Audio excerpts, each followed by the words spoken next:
back when we shared one phone and a lot of love. You know, there's something about summer evenings in Iowa that just stops time. The way the golden light cuts through the corn rows, how the screen door creaks its familiar welcome, and that sweet smell of fresh cornbread drifting from kitchen windows across the gravel road. I'm sitting here on my front porch now, 35 years old, watching those same fireflies dance against the darkening sky, and I can't help but think about how much has changed since I was a boy running barefoot through these very fields. If this kind of story brings back something in your heart, go ahead and subscribe to Canal PorchTales, give it a like, and share it with someone who still remembers how it used to be. It was the summer of 1998 when everything I thought I knew about love, loss, and what really matters got turned upside down like a hay wagon in a tornado. I was 12 years old then, all knees and elbows and dreams bigger than our little town of Millfield could contain.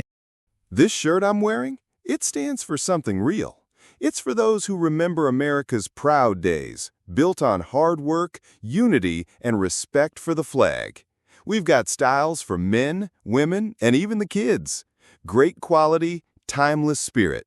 Just point your camera at the QR code and wear what America stands for.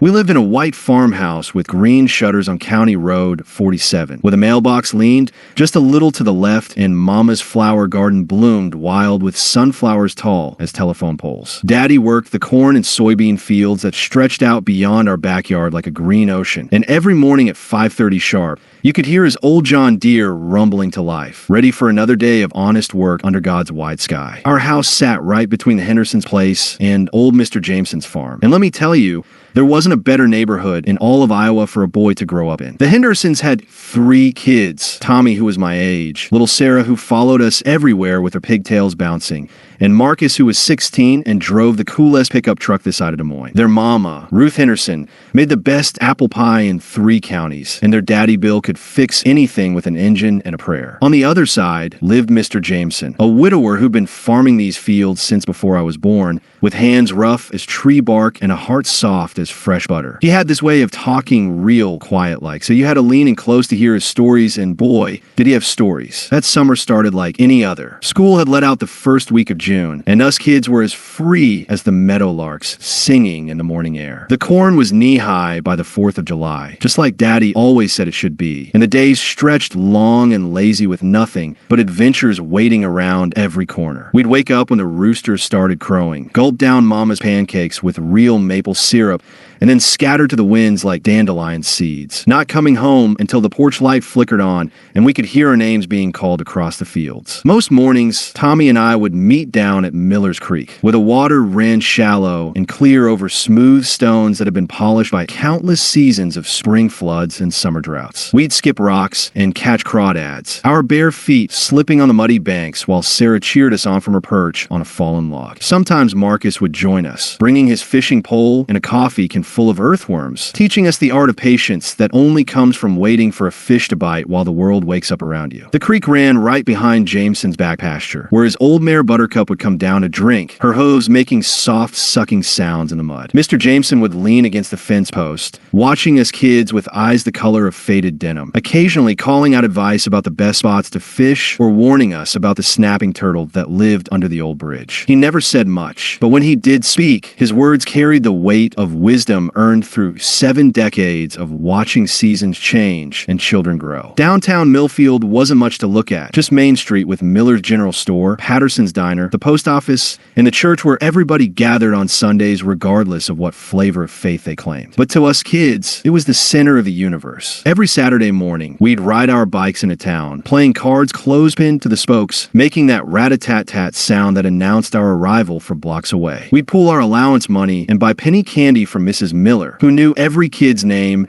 and exactly how much trouble they were capable of getting into. Patterson's Diner was where the grown-ups gathered to solve the world's problems over coffee and pie. Betty Patterson, a woman round as her famous cinnamon rolls and twice as sweet, knew everyone's order by heart. Sheriff's coffee black as midnight, Doc Morrison's tea with exactly 2 sugars, and Mayor Hutchins' decaf with cream because his wife Mary worried about his blood pressure. Betty had been serving the same families for 30 years, watching babies grow into parents and parents grow into grandparents, all while keeping the coffee hot and the gossip flowing like a gentle stream. That summer, Betty hired Tommy's sister Sarah to help bus tables and earn a little spending spending money. Sarah was only 10, but she had more sense than most adults and a smile that could melt butter on a cold day. She'd work Tuesday through Saturday mornings, wearing one of Betty's aprons tied twice around her tiny waist, carefully carrying plates and remembering who ordered what. The regulars took to her immediately, slipping her extra quarters and telling her she was going to be a fine young lady someday. It was on a Tuesday morning in late July when everything started to change. I remember because it was the day Tommy and I had planned to build a tree fort in the big oak behind his house, and Sarah was begging us to let her help. We were at the diner waiting for a shift to end, nursing root beer floats and watching Betty move around the kitchen like a dancer who'd been practicing the same routine for decades, when the bell above the door chimed, and in walked a family we'd never seen before. The man was tall and thin, wearing city clothes that looked out of place among the work shirts and overalls of the regular customers. His wife was pretty in a tired way, her hair pulled back in a ponytail and her eyes darting around nervously like a rabbit in an open field. But it was their daughter who caught our attention, a girl about Sarah's age with dark hair and the biggest brown eyes I'd ever seen, clutching a worn stuffed elephant like it held all the comfort in the world. Betty greeted them with her usual warmth, settling them in the corner booth and bringing coffee for the adults and chocolate milk for the little girl. We couldn't help but overhear their conversation, the way small towns make everyone's business sort of everyone's business without anyone meaning harm by it. They were the new family moving into the old Morrison place, the house that had sat empty for 2 years since Doc Morrison passed, and his widow moved to live with her sister in Cedar Rapids. The man's name was David Chun, and he'd taken a job at the Agricultural Extension Office in the county seat. His wife, Linda, was a teacher, hoping to find work at the elementary school come fall. Their daughter, Emma, was 8 years old and hadn't spoken a word since they'd left California 3 weeks ago. The move had been hard on all of them, but especially on Emma, who'd had to leave behind her best friend, her school,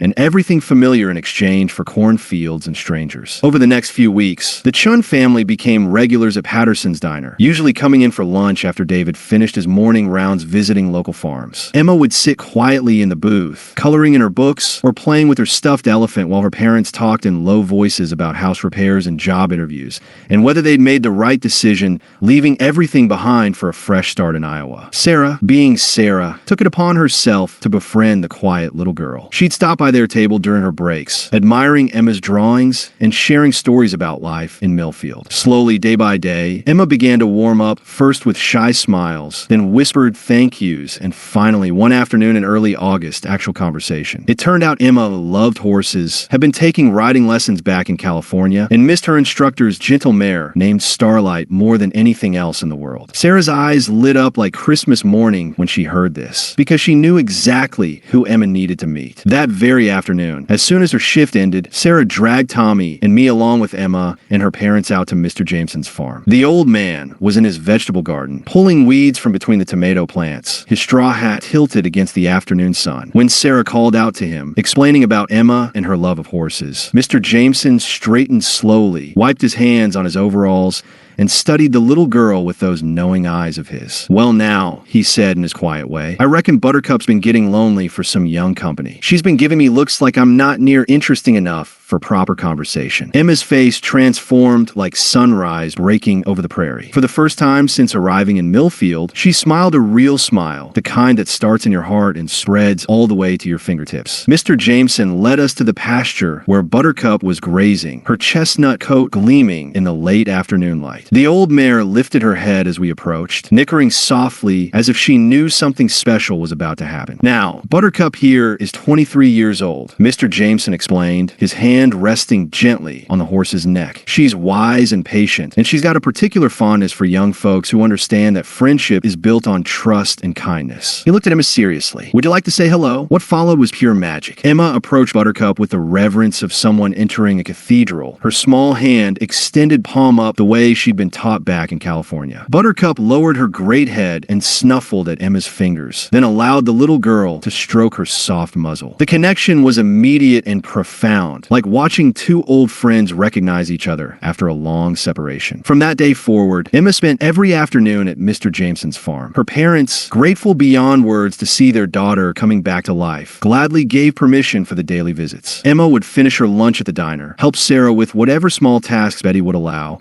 and then race down the gravel road to spend hours with Buttercup and Mr. Jameson. The old farmer became Emma's gentle teacher, showing her how to properly groom a horse, how to read Buttercup's moods and movements, and most importantly, how to listen with her heart instead of just her ears. He taught her about the cycles of farm life, the importance of being present in each moment, and the quiet satisfaction that comes from caring for something other than yourself. Under Mr. Jameson's patient guidance, Emma began to bloom like Mama's sunflowers. Her parents noticed the change immediately. She was sleeping better, laughing more, and slowly starting to talk about their new life in Iowa with something approaching enthusiasm. She made friends with the other kids in town, joined our creek adventures, and even convinced her mother to let her help with the church's summer vacation Bible school program. Meanwhile, the rest of us were having our own adventures that summer. Tommy and I finally finished our tree fort, with Sarah's help of course, creating a perfect hideout complete with a rope ladder, a tin-can telephone system to the ground, and a secret compartment for storing our most precious treasures, baseball cards, interesting rocks, and the occasional candy bar saved for special occasions. Marcus had gotten his first real job working for Mr. Patterson, Betty's husband, doing maintenance and deliveries for the diner. He'd drive around town in the diner's old pickup truck, delivering lunch orders to the bank and the post office,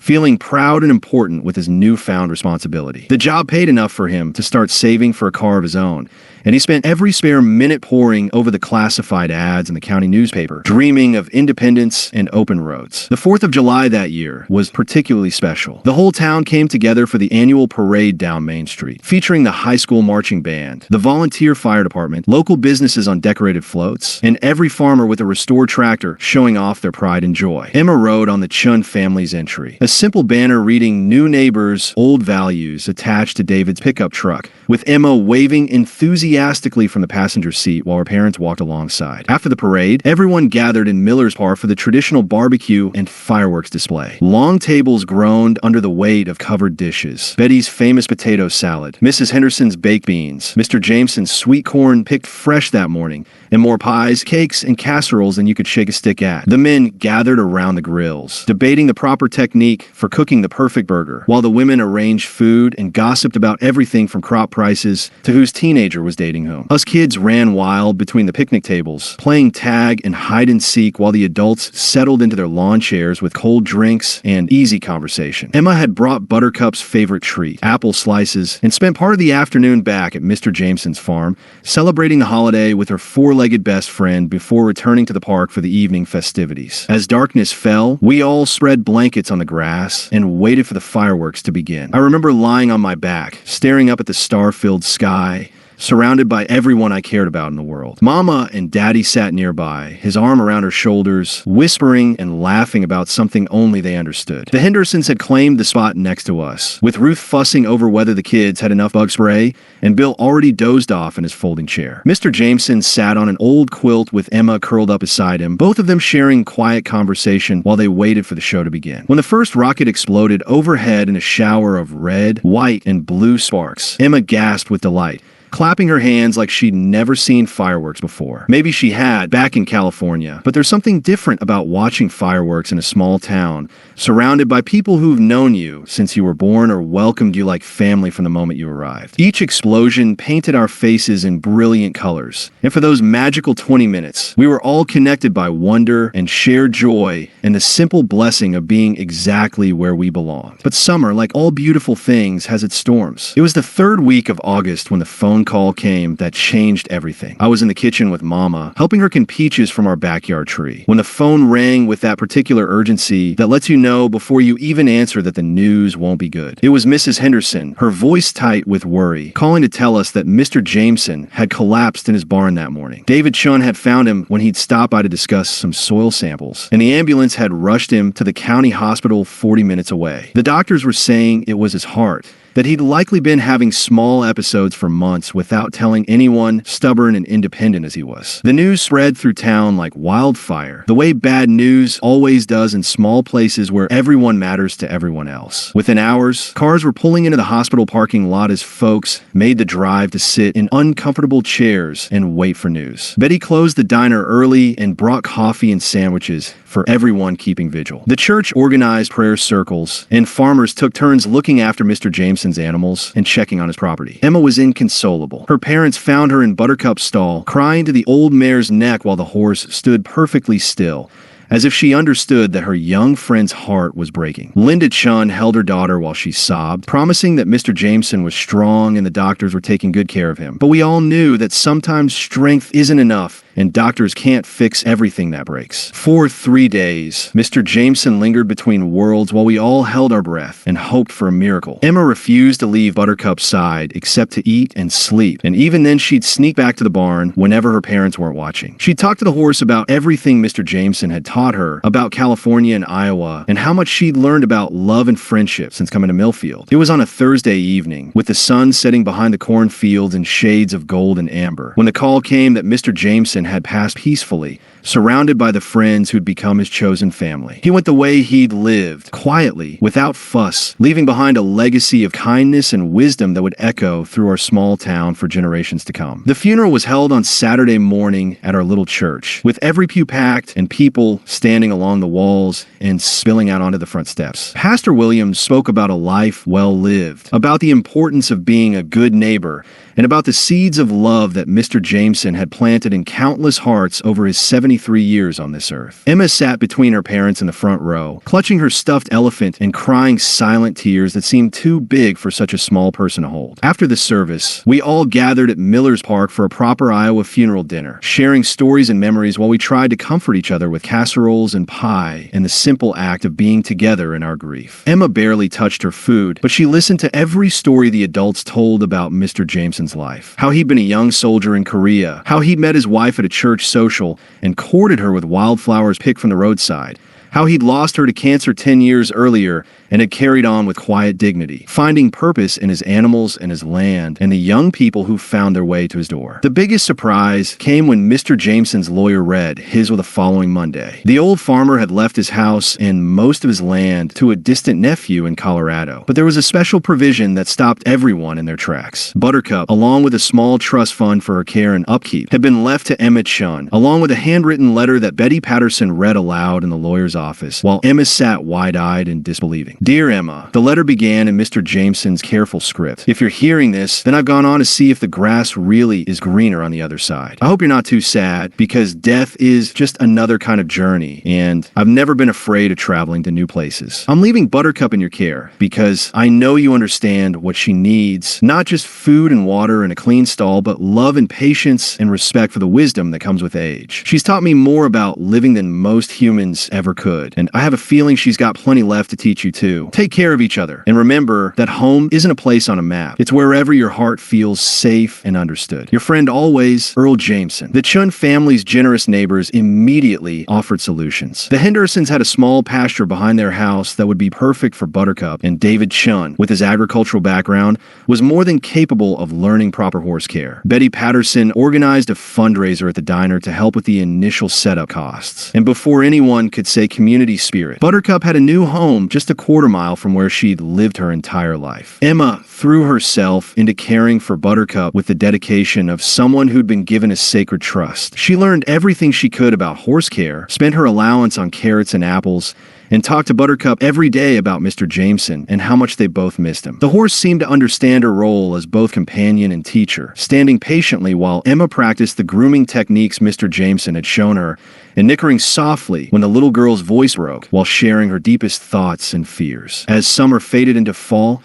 Emma started school at Millfield Elementary, where her mother Linda had indeed found work as a third-grade teacher. The girl who'd arrived silent and withdrawn just 3 months earlier was now confidently raising her hand in class, making friends on the playground, and even volunteering to read aloud during story time. Her teacher, Mrs. Roberts, remarked to Linda that Emma had a special quality, a depth of empathy and understanding that seemed far beyond her 8 years. The first snow came early that year, dusting the harvested cornfields with white and turning our small town into a Christmas card scene. Emma bundled up in her new winter coat and boots, a far cry from the light jackets she'd worn in California, and continued her daily visits to Buttercup. The horse had grown a thick winter coat, and Emma learned about blankets and heated water buckets, and all the ways you care for animals when the temperature drops below freezing. Christmas that year was extra special because it was Emma's first in Millfield, and the community made sure she felt completely included in all our traditions. She participated in the church Christmas pageant, helped decorate the big tree in Miller's Park, and even convinced her parents to host a cookie exchange party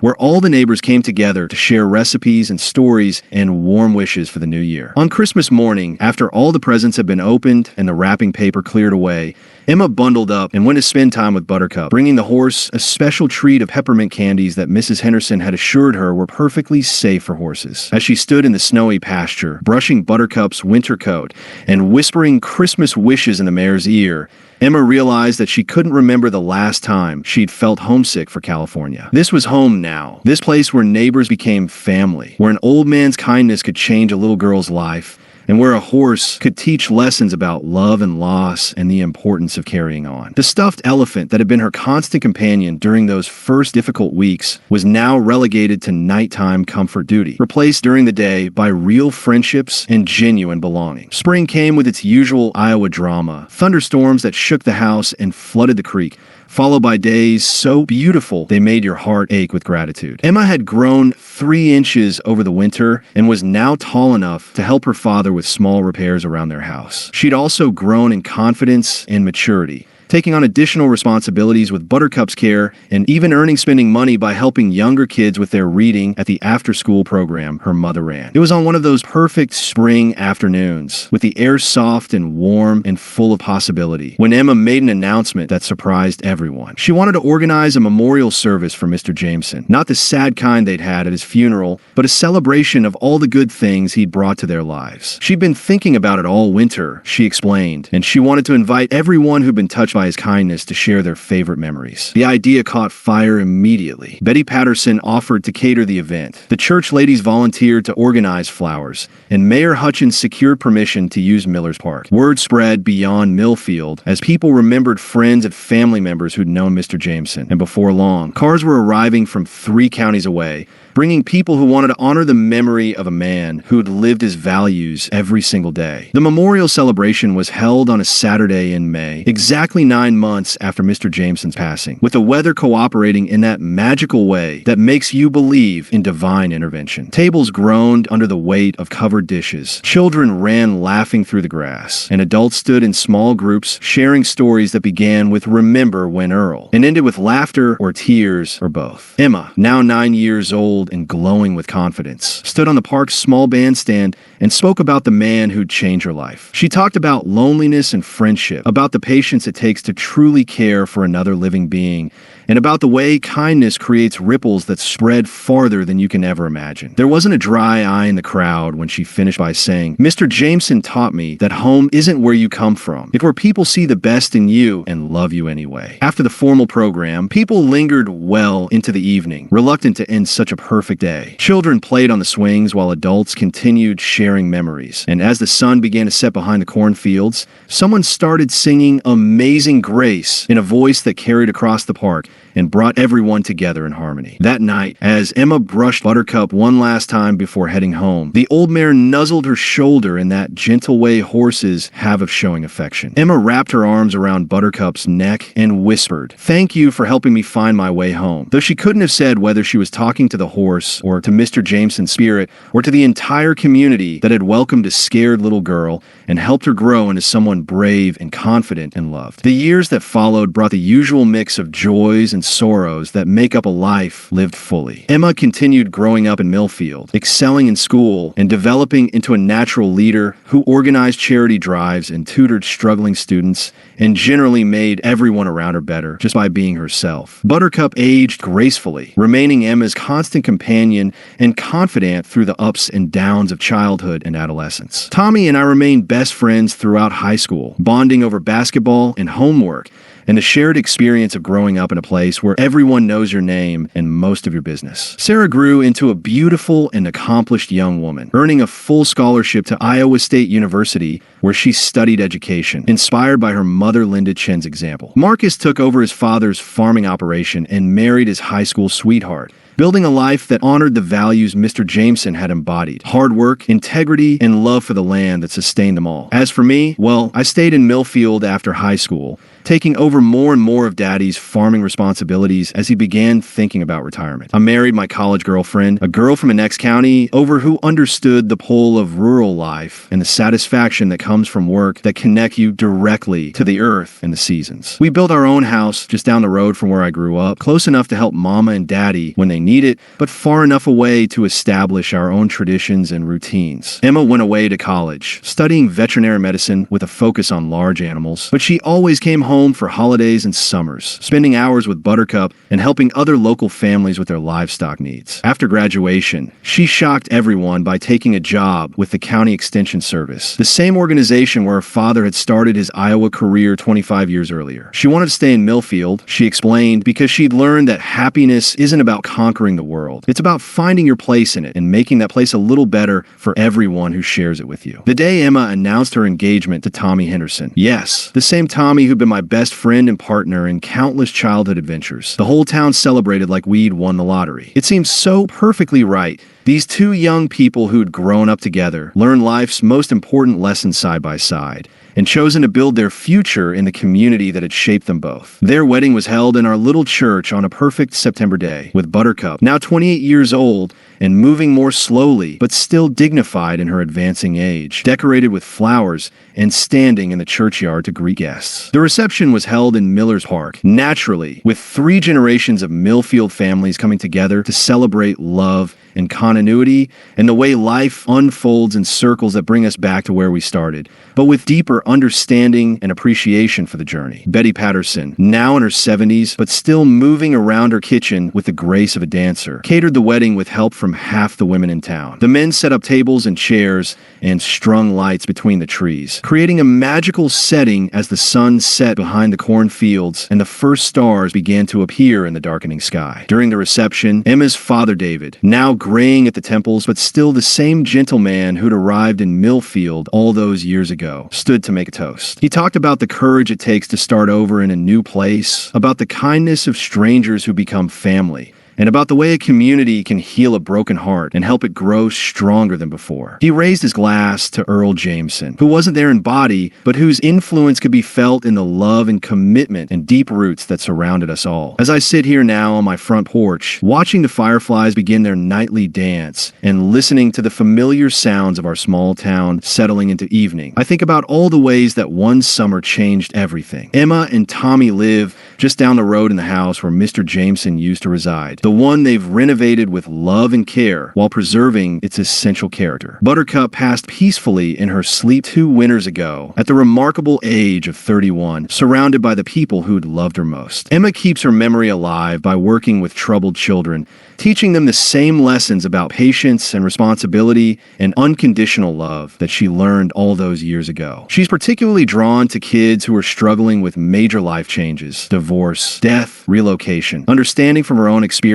how disorienting it can be to lose your bearings and how healing it can be to find adults who believe in your potential. The diner is still there on Main Street, though Betty Patterson finally retired and sold it to her nephew, who's maintained the recipes and the tradition of knowing everyone's order by heart. The creek still runs clear and cold behind the pastures, perfect for skipping stones and catching crawdads and teaching new generations of children about the simple pleasures that don't cost anything but attention and wonder. Sarah Henderson, now Sarah Martinez, teaches at the same elementary school where her mother worked, continuing the family tradition of nurturing young minds and helping children discover their own capabilities. Marcus runs the most successful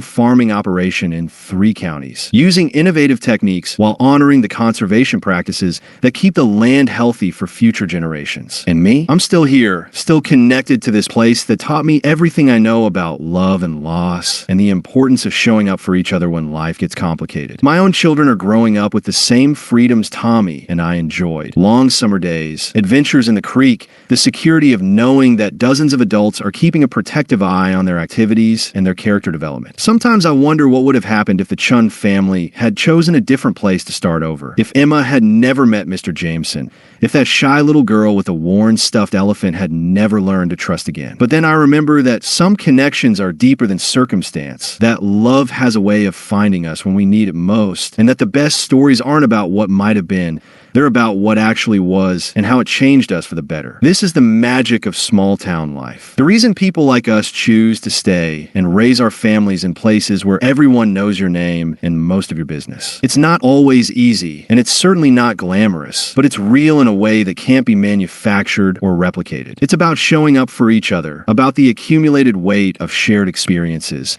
about the way wisdom gets passed down from one generation to the next through stories and examples, and the patient teaching of people who care enough to invest in your future. When folks from the city ask me why I never left Millfield, why I chose to limit my horizons to cornfields and county roads, I think about that summer when I was 12, and everything I thought I knew about life got rearranged by watching a scared little girl learn to trust again. I think about Mr. Jameson's quiet wisdom and Betty Patterson's unconditional kindness and the way a whole community came together to welcome strangers and make them family. I think about fireflies dancing over summer fields, about the sound of screen doors slamming and dogs barking and children laughing as they chase the sunset. I think about church suppers and harvest festivals and the way people drop everything to help when someone's in trouble. I think about the deep satisfaction that comes from work that matters, from relationships that last, from waking up every morning in a place where you belong completely and without question. These are the stories worth telling, worth preserving, worth sharing with anyone who's ever wondered whether there's still room in this world for communities built on trust